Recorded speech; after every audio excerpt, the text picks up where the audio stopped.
Hi, this is Jason with suretyCAM Security and Automation.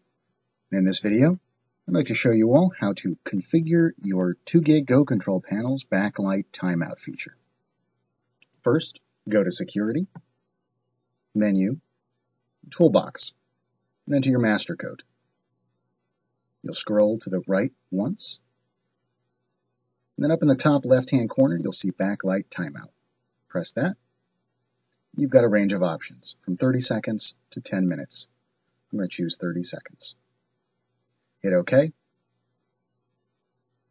And that's it. Now after 30 seconds of inaction on the control panel screen, the screen's display will turn off. Once again, this has been Jason with suretyCAM Security and Automation. Thanks for watching.